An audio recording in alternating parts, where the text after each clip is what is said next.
Wes Pak. Halo, selamat pagi semuanya. Jadi kita sekarang lagi di Jepang. Di Jepang kebetulan cuacanya lagi hujan, guys. Makanya kita kerjanya libur dan ini lagi santai-santai. Dan ya seperti kalian lihat semuanya, ngobrol-ngobrol. Kita ngobrol santai Sambil ngopi. Hidup Iya. ngopi. Hidup ngopi. Jadi kita akan membahas masalah bagaimana caranya pergi ke Jepang dan bagaimana motivasi masalah kehidupan di Jepang. Jadi bagi teman-teman yang ingin bekerja di Jepang, mungkin kita bisa tanya ke senpai kita, Senpai Puji, yang mana beliau sudah di sini selama 6 tahun bekerja di bidang perkapalan. Jadi ini adalah salah satu master dalam bidang pengelasan. Jadi kita nanti bisa bertanya-tanya lebih detail kepada beliau. Jadi barangkali kalau ada teman-teman yang ingin bertanya lagi, jadi bisa nanti komen, share, subscribe juga ya, biar nanti tidak ketinggalan info dari Boleh sambil ngerokok. Jepang. Ya silakan. Nah, jadi kita hanya berbicara santai di sini. Aja. Ya.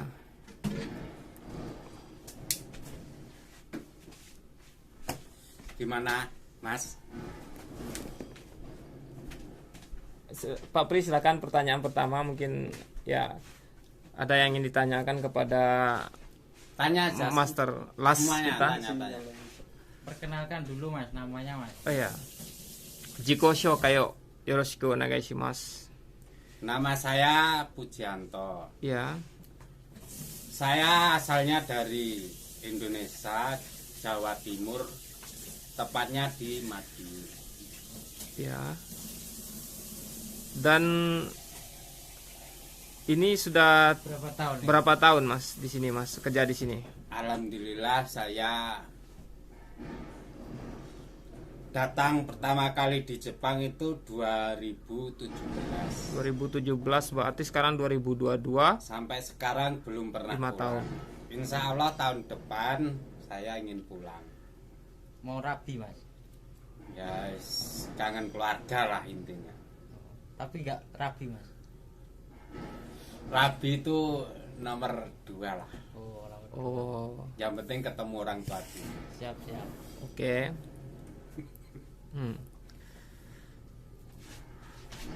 Ini motivasi untuk teman-teman yang mau berangkat ke Jepang di bidang apapun itu. Ya.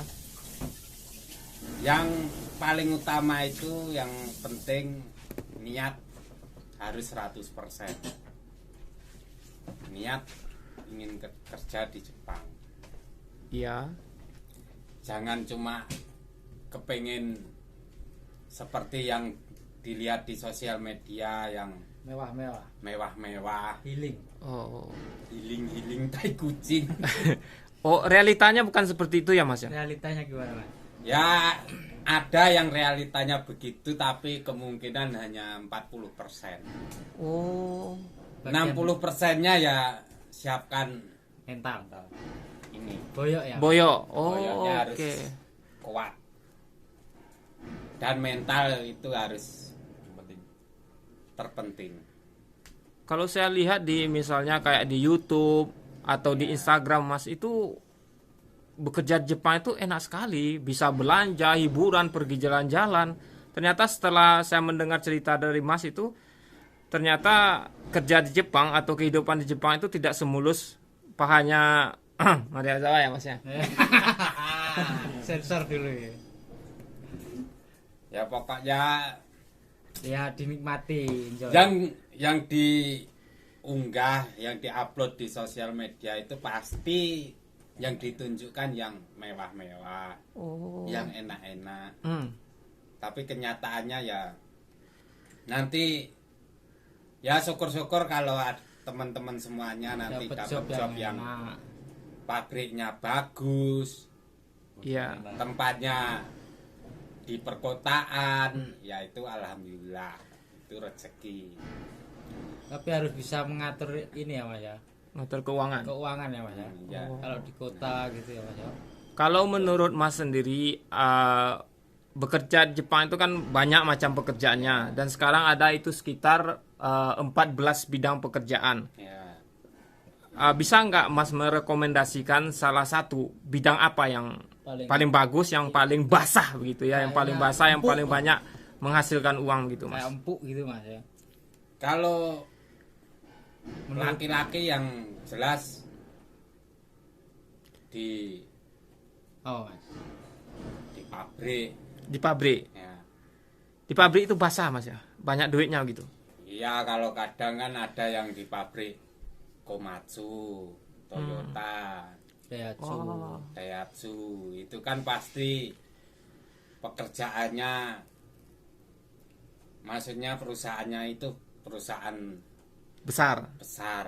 Oh.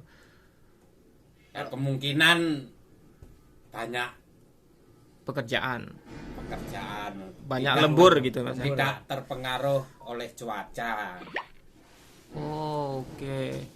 Kalau Soseng atau galangan kapal, Pertanian. ini pertanian, ini kan kerjanya ya Di tergantung luar. cuaca. Ya hujan ya libur kayak gini ya Mas. Outdoor, kerjanya kan outdoor. Oh, begitu ya Mas ya. Libur nggak dibayar ya Mas ya. Tapi ada juga galangan kapal itu yang Yang punya workshop, yang tertutup maksudnya Mas ya. tertutup. Ah. Jadi meskipun hujan, ya kadang ada yang suruh kerja. Alhamdulillah kalau Hmm. di tempat saya ini Hmm. di Yogo, Ya. tepatnya di Awaji Awaji Sima, Iya. itu kan orang Indonesianya sedikit. ada teman saya yang di pertanian Iya. sama sini di galangan kapal. Hmm. Ini ya sama nasibnya, kalau cuaca buruk ya kerja libur. Oh, begitu ya Mas ya. Nanti kadang hari pengganti meskipun tanggal merah tetap masuk kerja.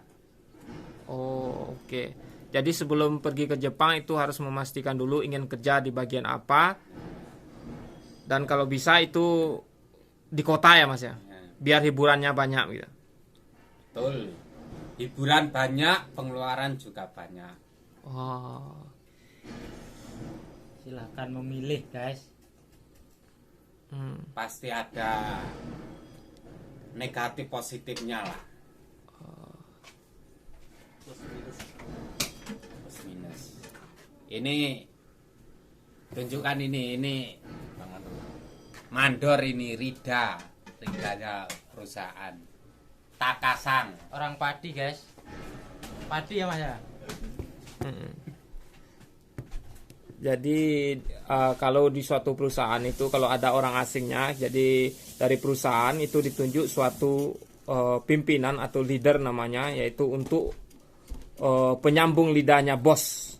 Penyambung lidahnya dari, jadi kalau mengasih instruksi pekerjaan apa yang dilakukan, jadi disampaikan oleh bos ke leader atau bawahnya, kemudian leader itulah yang menyampaikan nanti Ke teman-teman. ke teman-teman selanjutnya. Ya, jadi yang kita lihat barusan itu adalah leadernya dari perusahaan kita, Kapal. galangan kapal. Dan ini adalah yang di depan kita sekarang yang ngobrol atau narasumbernya itu adalah ex leader.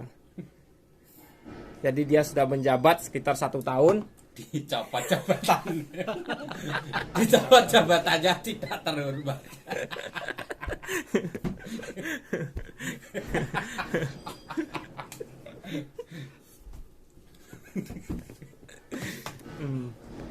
Dan saya sendiri juga dulu bekas leader dan sekarang jadi penasehatnya leader. Oh iya Mas, dan ada lagi mungkin ya yang kayak teman-teman misalnya kerja di Jepang itu bagus, gajinya besar gitu kan. Jadi kalau boleh nanya, ini masalah keuangan gitu Mas ya.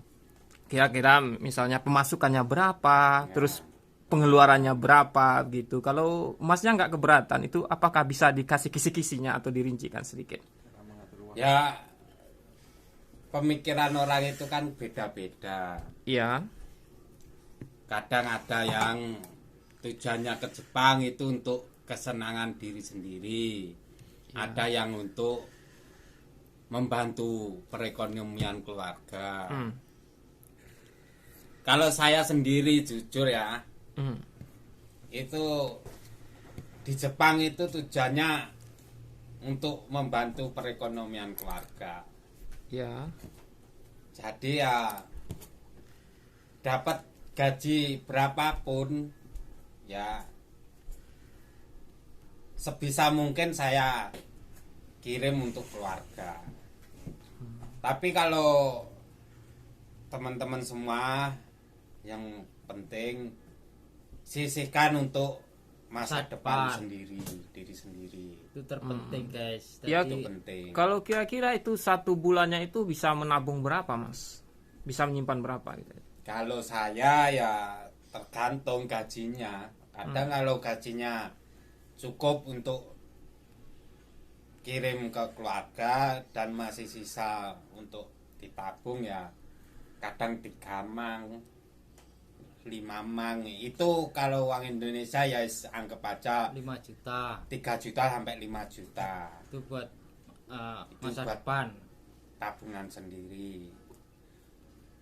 Jadi nanti kalau kita sudah selesai kontrak di Jepang,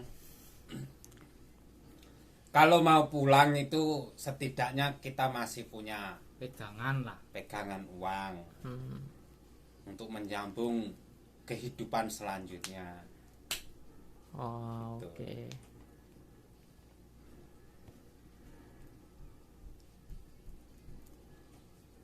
Terus yang terpenting mumpung masih di Indonesia, Ya. Bahasanya itu gimana? Mas? bahasanya itu belajarnya semaksimal mungkin. Oh, kenapa itu penting, Mas? Bukankah di Jepang itu kita bekerja? Bekerja kan di negara orang kan pasti pakai bahasa di tempat kita bekerja. Oh. Berarti bahasa Jepang ya, Mas ya? Nah, bahasa Jepang itu Ini penting Mas ya. penting. Bahasa penting, mental penting, niat pun juga penting. Berarti yang pertama niat dulu Mas ya. Niat Ya. itu pertama ya Mas ya. Niat. Kalau sudah ada niat, pasti belajar Semangat. bahasa sulit seperti apapun kita pasti akan menjalani dengan ikhlas. Tuh. Sudah nyampe Jepang, orang Jepang itu membentuk mental kita lebih kuat lagi. Jadi orang Jepang itu kalau seharusnya kan orang Jepang memaklumi kita orang asing kesini itu tujuannya magang, itu seharusnya ya dibimbing sebaik mungkin, tapi kebanyakan orang sini nggak mau tahu kamu itu kesini ya harus bisa kerja. Oh, orang Jepang itu suka marah-marah gitu, Mas ya? Ya sebenarnya itu belum marah sih, cuma intonasinya aja tinggi. Jangan Oh. dianggap marah lah. Nah. berarti. Oh, jadi cara dia mengasih motivasi atau Ya. mendidik kita itu seperti itu gitu ya. Itu sudah mungkin menjadi budaya mereka gitu ya. Budaya orang Jepang sini. Ya, karena kalau kita lihat misalnya di YouTube atau di TV gitu, orang Jepang itu kan suka kerja itu, semangat Ya. sekali gitu. Etos kerjanya Tinggi. tinggi. Oh. Oke. Apalagi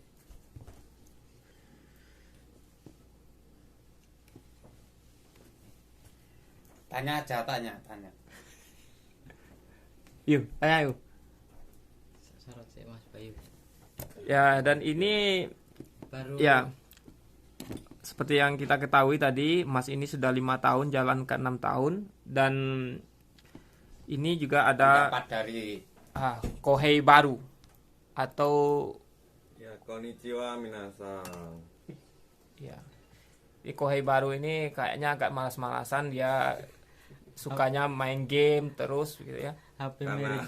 HP-nya mirip. karena libur nggak ada kegiatan ya. Eh, Hiburannya cuma main game. gabut lah. Gabut istilahnya. Kalau di sini harus itu pintar-pintar cari hiburan untuk diri sendiri. Untuk menghibur diri. Kalau Mas Bayu dari mana ya Mas Bayu? Saya asli dari Klaten. Ini Ya. sambil main game nggak apa-apa ya ini? Oh, enggak apa-apa. Gak apa-apa. Bebas. Ya mungkin Mas Bayu ya yang ibaratnya baru datang baru berapa bulan, 5 bulan ya. Iya. Ya kalau tidak keberatan mungkin untuk teman-teman yang masih berada di rumah yang ingin bekerja di Jepang, mungkin ada pesan dan kesannya yang ingin disampaikan, apa yang perlu dipersiapkan, dan ya bagaimana setelah menjalani 5 bulan di sini, bagaimana perasaan Mas Bayu sekarang. Yang paling penting ya fisik, mental, sama disiplinnya ya. Sama bahasa juga paling penting itu. Mhm. Soalnya kalau kerja kan beda bahasa dari kita dari luar. Jadi kalau disuruh sama atasan kan harus mengerti apa yang disuruhnya. Oh gitu ya.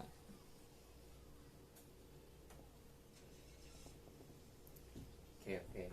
Oke, jadi kalau seandainya kalau ya yang namanya kita kan belajar, walaupun bahasa Jepang itu kan bukan bahasa ibu kita. Iya. Ah, jadi tentunya nanti dalam pekerjaan itu ada bahasa-bahasa atau yang namanya semong yogo atau bahasa-bahasa khusus gitu ya. Jadi kalau seandainya pas bos itu mengasih instruksi kepada kita dan kita itu tidak mengerti, itu bagaimana mensiasati itu, Mas? Kalau saya sendiri kalau tidak tahu ya bilang tidak tahu, paling tanya ke senpai-nya paling.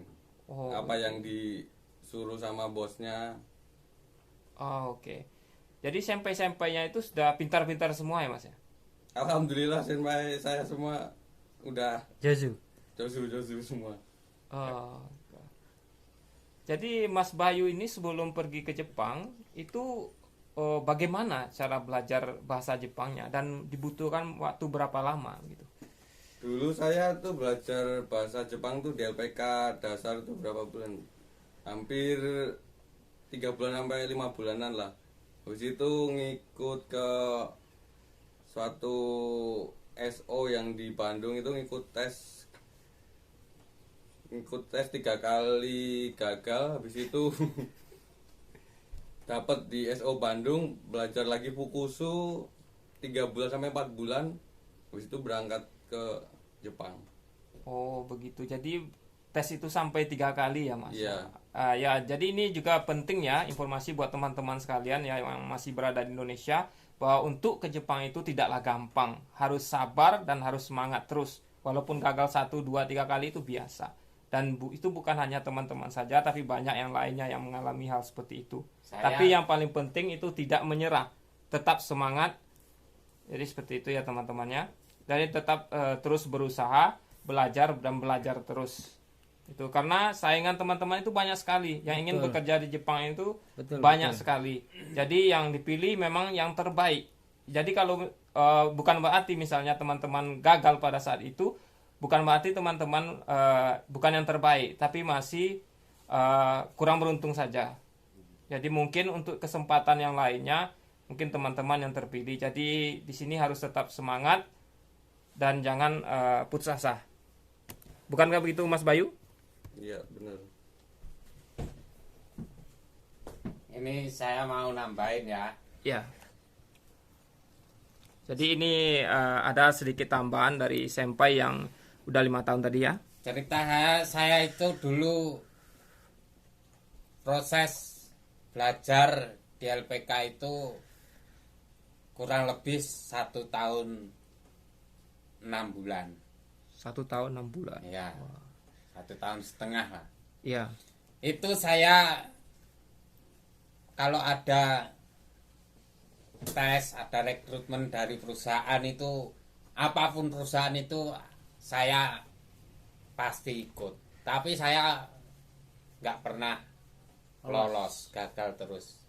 Ada kalau 6 kali tes itu nggak lolos. Malah 6 kali ya Mas ya. 6 kali ya.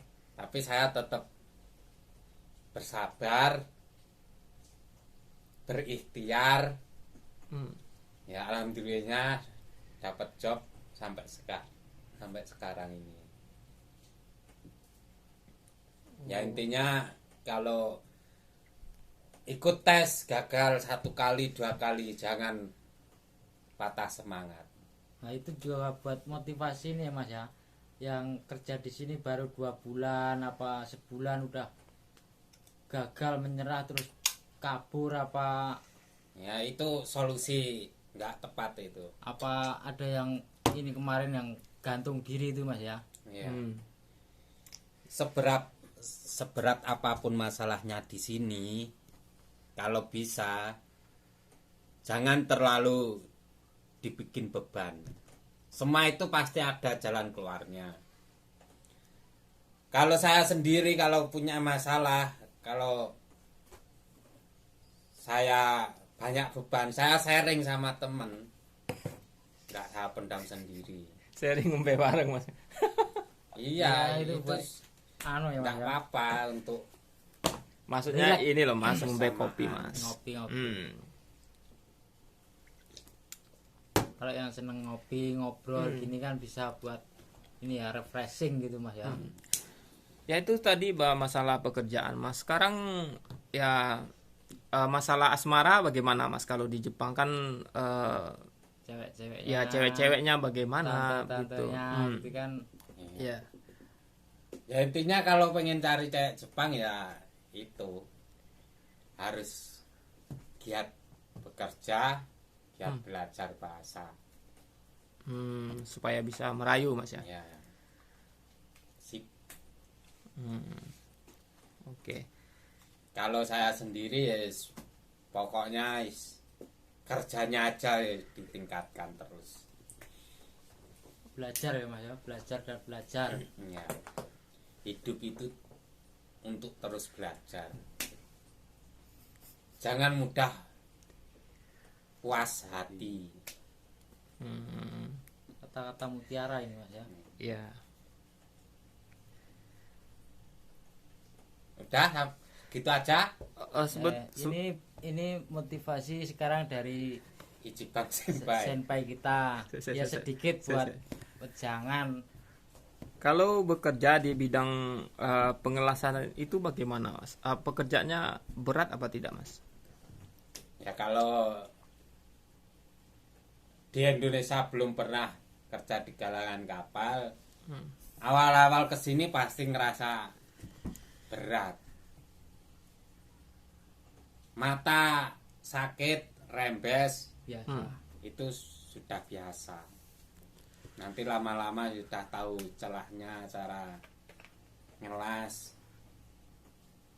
ngerasa enak juga. Bisa karena terbiasa. Masuk. Yang penting jangan mudah